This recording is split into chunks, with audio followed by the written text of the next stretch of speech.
السلام علیکم۔ اگر آپ ہمارے چینل پہ نئے ہیں تو اس کو سبسکرائب کر لیں اور بیل آئیکن کو پریس کرنا مت بھولیے گا تاکہ ہماری ہر آنے والی ویڈیو کا نوٹیفیکیشن آپ کو مل سکے۔ وہ اندھا دھند بھاگ رہی تھی۔ شکاری کتے موت کی صورت میں اس کے پیچھے تھے۔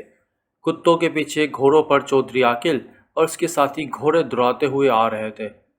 فضا چودھری اور اس کے ساتھیوں کی کہوں سے گونج رہی تھی۔ بنو نامی گاؤں ایک خوبصورت وادی تھی۔ وہ ایک پہاڑی علاقہ تھا جس کے درمیان میں ایک دریا بہتا تھا۔ اس گاؤں کی خوبصورتی کی کوئی مثال نہیں تھی۔ وہاں کا حاکم چودھری عاقل ایک ظالم انسان تھا۔ گاؤں کے لوگوں پر ظلم ڈھانا اس کا پسندیدہ مشغلہ تھا۔ چودھری عاقل اپنے والدین کی اکلوتی اولاد تھی، لہٰذا والدین کے مرنے کے بعد تمام دولت اور جائیداد آبائی حویلی بھی چودھری عاقل کو ہی ملی تھی۔ گاؤں کی جس خوبصورت لڑکی پہ دل آ جاتا تھا اس لڑکی کو اٹھا کر حویلی لے آتا تھا۔ اس کی عزت لوٹ کر اپنے 5 خونخوار کتوں کے پیچھے پھینک کر اس کی موت کا تماشا دیکھتا اور خوش ہوتا۔ بھاگتے بھاگتے لڑکی تھک گئی تھی۔ اس کی رفتار سست ہونے لگی تو کتوں نے قریب پہنچتے ہی لڑکی پر چھلانگیں لگا دی۔ لڑکی زمین پر گر کر چیخنے لگی۔ اس کی چیخیں بہت ہی اذیت ناک تھیں۔ کتے لڑکی کو پوری طرح بھنبور رہے تھے۔ چودھری عاقل اور اس کے ہواری گھوڑوں پر بیٹھے اس منظر سے لطف اندوز ہو رہے تھے۔ وہ ظالمانہ کھیل چند ہی منٹ جاری رہا۔ اب زمین پر لڑکی کی لاش پڑی تھی۔ انسانی گوشت کے عادی کتے لڑکی کی گوشت سے اپنا پیٹ بھر چکے تھے۔ صبح کا وقت تھا۔ 30 سالہ محمد شہریار تیز قدموں سے چلتا ہوا اسکول کی طرف جا رہا تھا۔ بنو کے ایک اسکول میں وہ ٹیچر تھا۔ اچانک ہی اس کے کانوں میں کسی لڑکی کی چیخنے کی آواز آئی۔ شہریار نے آواز کی سمت دیکھا تو گاؤں کے کسان کی بیٹی رانی بھاگتی ہوئی اس کی طرف آ رہی تھی۔ اس کے پیچھے گھوڑوں پر چودھری عاقل اور اس کے ساتھی تھے۔ شہریار بھائی، مجھے ان ظالموں سے بچاؤ، انہوں نے میرے باپ کو مار ڈالا ہے اور اب میرے پیچھے پڑے ہیں۔ لڑکی لڑکھڑا کر شہریار کے قریب گری۔ چل لڑکی، تو نے ہمیں بہت بھگایا۔ چودھری عاقل نے گھوڑے سے اتر کر لڑکی کو بازو سے پکڑ کر اٹھانے کی کوشش کی۔ لعنت ہے چودھری تم پر، شہریار نے چودھری کو پیچھے دھکیلا۔ دیکھتے ہی چودھری کا دست راست حاشر اور دوسرے کارندے پھرتی سے اپنے گھوڑوں سے اترے۔ ہاشم نے نیچے اترتے ہی شہریار کے جبڑے پر گھونسا مارا تو شہریار لڑکھڑا کر گر پڑا۔ حاشر کے دوسرے ساتھی بھی شہریار پر حملہ آور ہو گئے۔ ان کے ہاتھوں میں مختلف رائفلوں کے دستے شہریار کے بدن کے مختلف حصوں پر پڑ رہے تھے۔ چند لمحوں کے بعد وہ زمین پر بے ہوش پڑا تھا۔ چودھری کے بندوں نے چیختی ہوئی رانی کو اٹھایا اور حویلی کی طرف بڑھ گئے۔ اب حویلی کے صحن میں خونخوار کتے بے بس چیختی چلاتی رانی اپنے پنجوں اور خوفناک دانتوں سے حملہ اور تھے۔ کتے اس کی چیخوں سے بے نیاز اسے چیر پھاڑ کر رہے تھے۔ رانی کو برباد کرنے کے بعد چودھری نے حسب معمول اسے کتوں کے آگے ڈال دیا تھا اور خود اس کا تماشا دیکھ کر لطف اندوز ہو رہا تھا۔ چودھری عاقل بچپن سے ہی ظالم تھا۔ 12 سال کی عمر میں اس نے اپنے لیے چائے لے کر آنے والے ملازم کو محض معمولی سی بات پر گولی مار دی تھی۔ جس کپ میں ملازم پائے لایا تھا اس کا کنارہ معمولی سا ٹوٹا ہوا تھا۔ گاؤں والے چودھری سے ڈرتے تھے۔ یہ پہلی بار ہوا تھا کہ کسی نے چودھری کا راستہ روکنے کی کوشش کی تھی۔ یہ بات اور ہے کہ وہ اپنی کوشش میں ناکام ہو گیا تھا۔ شہریار شام کے وقت اپنی بیوی شازیہ اور 5 سالہ بیٹے راحل کے ساتھ گاؤں میں بیٹھا بات چیت کر رہا تھا۔ چودھری والے واقعے کو ہفتہ گزر چکا تھا کہ اچانک دروازے پر زوردار دستک ہوئی۔ کون ہے بھائی؟ آ رہا ہوں، شہریار دروازے کی طرف لپکا۔ جیسے ہی اس نے کنڈی کھولی، چودھری عاقل، حاشر اور اس کے دیگر 3 ساتھی شہریار کو دھکیلتے ہوئے گھر میں گھس گئے۔ 25 سالہ حاشر وزنی جسم کا مالک ہونے کے ساتھ ساتھ لڑائی بھڑائی کا بھی ماہر تھا۔ تم نے کیا سمجھا میں اپنا راستہ روکنے والوں کو معاف کر دوں گا؟ حاشر جلدی کرو، اس کو اور اس کی بیوی بچوں کو حویلی لے چلو، چودھری نے انہیں حکم دیا۔ کمینے، میں تجھے زندہ نہیں چھوڑوں گا۔ شہریار چودھری پر جھپٹا ہی تھا کہ راستے میں حاشر آ گیا۔ حاشر کا زوردار پنج شہریار کی کنپٹی سے ٹکرایا تو وہ بے ہوش ہو کر گر پڑا۔ ہوش میں آنے کے بعد شہریار نے خود کو درخت سے لٹکا ہوا پایا۔ سامنے ہی زمین پر اس کی بیوی پھٹے ہوئے کپڑوں میں رو رہی تھی۔ اس کے پھٹے ہوئے کپڑے اس کی آپ بیتی سنا رہے تھے۔ قریب ہی اس کا 5 سالہ بیٹا راحل جو ہاتھ پاؤں سے بندھا تھا زمین پر پڑا تھا۔ جس کے ارد گرد چودھری اور اس کے کتے زنجیریں تھامے کھڑے تھے۔ چودھری، ان کو چھوڑ دو، ان کا کوئی قصور نہیں، تمہارا راستہ میں نے روکا تھا، جو کرنا ہے میرے ساتھ کرو۔ شہریار چلایا تھا، تیری باری بھی آئے گی ماسٹر، پہلے اپنے گھر والوں کا حشر دیکھ لے۔ چودھری نے کہا لگاتے ہوئے حاشیے اور دوسروں نے کتوں کی زنجیریں کھول دی تھیں۔ کتے آزاد ہوتے ہی ان ماں بیٹے پر غراتے ہوئے لٹکے۔ دونوں ماں بیٹے چیختے رہے اور چودھری کے کہے لگاتا رہا۔ شہریار کا کمزور دل یہ دیکھ نہیں سکا، بے ہوش ہو گیا۔ چند لمحوں میں کھیل ختم ہو گیا۔ ان مظلوم ماں بیٹوں کی لاشیں کتے ادھر کر کھانے میں مصروف تھے۔ شہریار درخت پر بے ہوش الٹا لٹک رہا تھا۔ اس ماسٹر کے ہاتھ پاؤں باندھ کر دریا میں پھینک دو، چودھری نے حاشر کو حکم دیا۔ ادھر دریا کے کنارے بیٹا ظہیر گہری سوچوں میں گم تھا۔ ظہیر کے والد نوجوانی میں روزگار کے سلسلے میں شہر گئے تھے اور فوج میں بھرتی ہو گئے تھے۔ اسی دوران ظہیر کے والد شریف صاحب وہیں کے ہو کے رہ گئے۔ شہر میں ہی شادی کر لی جہاں سے ظہیر پیدا ہوا۔ کچھ مہینے پہلے جب ظہیر کی والدہ کا انتقال ہوا تو شریف صاحب کا وہاں دل نہ لگا۔ فوج سے ریٹائر ہو چکے تھے، لہٰذا شہر کو الوداع کہہ کر اپنے اکلوتے بیٹے ظہیر کے ہمراہ اپنے گاؤں آ گئے اور دریا کنارے اپنی خوبصورت زمینوں میں ایک خوبصورت سا مکان بنایا۔ چودھری کے مظالم کے بارے میں انہوں نے کچھ سن رکھا تھا، مگر وہ اسے نظر انداز کر دیتے تھے۔ وہ اپنے حال میں مست رہنے والے انسان تھے۔ نئی جگہ، نیا ماحول ظہیر کو اکثر بے چین کر دیتا تھا۔ وہ گھر سے نکل کر دریا کے کنارے آ بیٹھتا۔ اس وقت بھی دریا کنارے بیٹھے رہنے کا سبب یہی تھا۔ ظہیر اچانک چونک پڑا۔ اس نے دریا میں کسی چیز کو بہتے ہوئے دیکھا۔ غور سے دیکھو تو معلوم ہوا کہ کوئی انسان ہے۔ ظہیر ماہر تیراک تھا۔ اس نے فوراً ہی دریا میں چھلانگ لگائی اور بہتے ہوئے پانی سے شخص کو اور تیراک کرتے ہوئے پانی میں بہتے ہوئے شخص تک جا پہنچا۔ تھوڑی سی جدوجہد کے بعد ظہیر نے اسے دریا سے نکال لیا۔ اس شخص کے ہاتھ پاؤں بندھے ہوئے تھے اور نفس دھیمی رفتار سے چل رہی تھی۔ ظہیر نے جلدی جلدی اس کے ہاتھ پاؤں کھولے اور اس کے پیٹ پر دباؤ ڈال کر اس کے پیٹ سے پانی نکالنے لگا۔ شہریار ایک سرنگ کے اندر دوڑ رہا تھا۔ دوڑتے دوڑتے اسے سرنگ کے اندر دوسرے کنارے پر اپنی بیوی اور بیٹا دکھائی دیے۔ وہ انہیں پکارتے ہوئے تیز رفتاری سے دوڑنے لگا۔ اچانک اسے ٹھوکر لگی اور وہ پھر گر پڑا۔ یہ سب منظر اب اس کی نگاہوں سے اوجھل ہو گیا تھا۔ اسے ہوش آ گیا۔ پاپا، اس کے کانوں سے ایک چہکتی سی آواز ٹکرائی اور شہریار نے آنکھیں کھول دیں۔ وہ ایک کمرے میں چرپائی پہ لیٹا تھا۔ اس کے قریب ہی ایک 50 سالہ نورانی چہرے والا شخص بیٹھا تھا۔ اس کے چہرے پر سفید داڑھی بہت ہی بھلی لگ رہی تھی۔ چرپائی کے دائیں طرف 18 سالہ صحت مند خوبصورت لڑکا کھڑا تھا۔ بیٹا، تم کون ہو اور کس نے تمہیں باندھ کر دریا میں پھینکا تھا؟ بابا کے ہمدردانہ لہجے میں پوچھنے پر شہریار کا دل ابھر آیا۔ وہ پھوٹ پھوٹ کر رونے لگا۔ بابا، میں جینا نہیں چاہتا، میرا سب کچھ لٹ چکا ہے۔ آخر ایسا کیا ہوا بیٹا کہ تم زندگی سے اتنے بیزار ہو؟ شہریار نے روتے ہوئے اپنی داستان انہیں سنا دی۔ بیٹا، میرا نام شریف ہے اور میرا بیٹا ظہیر ہے۔ اس نے تمہاری جان بچائی ہے۔ ظالم سے ڈرنا غلط ہے۔ مزہ تو تب ہے جب ظالم کو اس کے ظلم سے روکا جائے، اس کا مقابلہ کیا جائے۔ بابا، میں کمزور ہوں، چودھری کا مقابلہ نہیں کر سکتا۔ کوئی بھی انسان جو برحق ہو کمزور نہیں ہوتا۔ میں تمہیں بتاؤں گا کہ تم چودھری کا مقابلہ کیسے کرو گے۔ خاموشی سے ظلم سہنا ظالم کو مزید طاقتور بناتا ہے۔ ظالم کے ہاتھ کو روکو اور اس سے لڑنا سیکھو، درد کو سہنا سیکھو۔ ہمیں جب چوٹ لگتی ہے تو ہم جتنا درد محسوس کرتے ہیں ہمیں اتنا ہی ہوتا ہے۔ اگر ہمیں درد نہ ہو، اگر ہم بھوک اور پیاس برداشت کر لیں تو ہم فولاد سے بھی مضبوط بن سکتے ہیں۔ میں ریٹائرڈ فوجی اور مارشل آرٹس کا ماہر ہوں۔ میں تمہیں فولاد بنا دوں گا۔ اب تمہیں نئی زندگی جینا ہوگی۔ سب سے پہلے تمہیں قوت برداشت پیدا کرنا ہوگی۔ ہر تکلیف سہنا ہوگی۔ جب تک تم چودھری کا مقابلہ کرنے کے قابل نہیں ہوتے، یہیں چپ کر رہ سکو، کسی کے سامنے مت آؤ تاکہ وہ ظالم تمہیں مردہ ہی سمجھتا رہے۔ آج آرام کرو، کل سے تمہاری ٹریننگ شروع ہے۔ اور پھر دوسرے ہی دن سے شہریار کی ٹریننگ شروع ہو گئی۔ پہلے تو وہ جلد تھک جاتا، مگر جب بیوی اور بیٹے پر ظلم سوچتا تو اس کی طاقت بڑھ جاتی تھی۔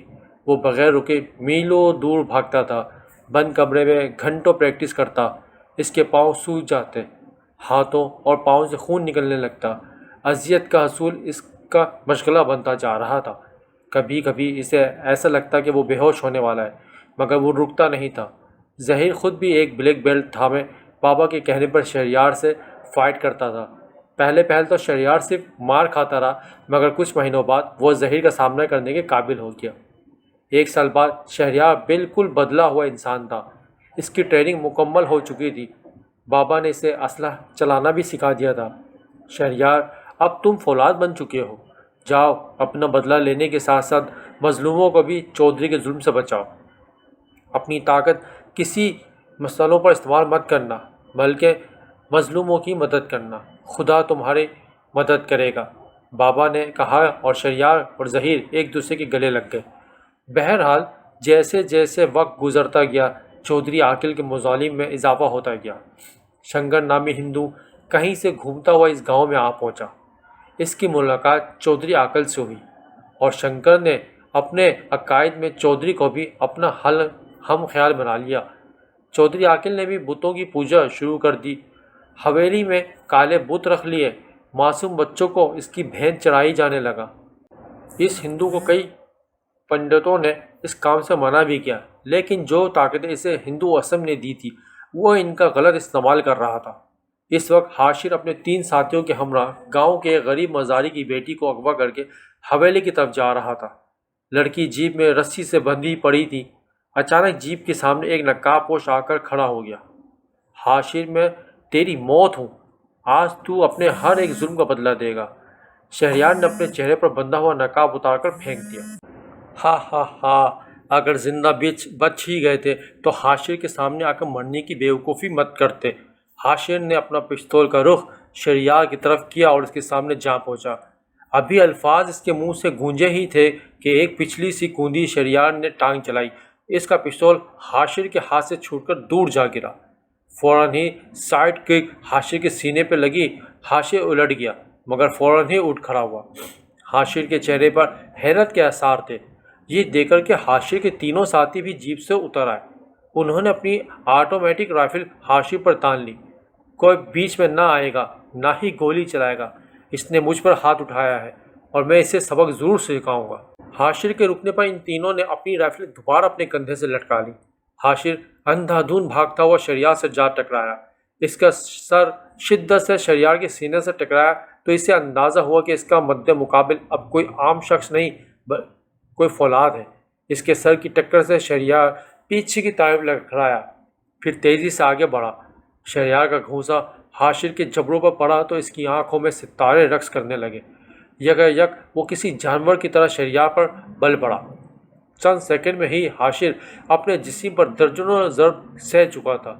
پھر اس کا دور چل پڑا تو تھوڑا پیچھے ہٹ کر شہریار نے فلائنگ کک لگائی تو حاشر لڑکھڑا گیا، مگر گرتے ہی اٹھ گیا۔ شہریار نے حاشر کے چہرے پر پنچ مارنے کی کوشش کی تو حاشر نے جھکائی دے کر خود کو بچا لیا اور پھر پھرتی سے شہریار کی پشت پر پہنچ کر اس کی گردن کے گرد اپنا بازو لپیٹ لیا۔ حاشر نے شہریار کی گردن پر اپنا دباؤ بڑھانا شروع کر دیا۔ حاشر کی آنکھوں میں تکلیف کے آثار نمایاں ہونے لگے، اس کی سانس رکنے لگی۔ پھر شہریار نے اپنے جسم کو پیچھے کی طرف جھٹکایا اور حاشر کا کالر پکڑ کر داؤ لگایا۔ حاشر اٹھتا ہوا جیپ کے اوپر جا گرا۔ چند لمحوں کے لیے حاشر بے حس و حرکت ہو گیا تھا۔ اسی لمحے کا فائدہ اٹھا کر شہریار نے زمین پر پڑا پستول اٹھا لیا اور پھر پھرتی سے حاشر کے تینوں ساتھیوں کا نشانہ لے کر فائر کھول دیا۔ اس سے پہلے کہ وہ اپنی رائفلیں کندھے سے اتارتے، شہریار ان کے جسم میں پستول کی گولیاں اتار چکا تھا۔ ان کو جہنم رسید کرنے کے بعد شہریار اٹھتے ہوئے حاشر کی طرف لپکا، اس پر لاتوں اور گھونسوں کی بارش کر دی۔ چند منٹ بعد حاشر زمین پر پڑا تھا۔ شہریار نے اپنا خنجر نکالا اور حاشر پہ بے تڑپے وار کر کے موت کی نیند سلا دیا۔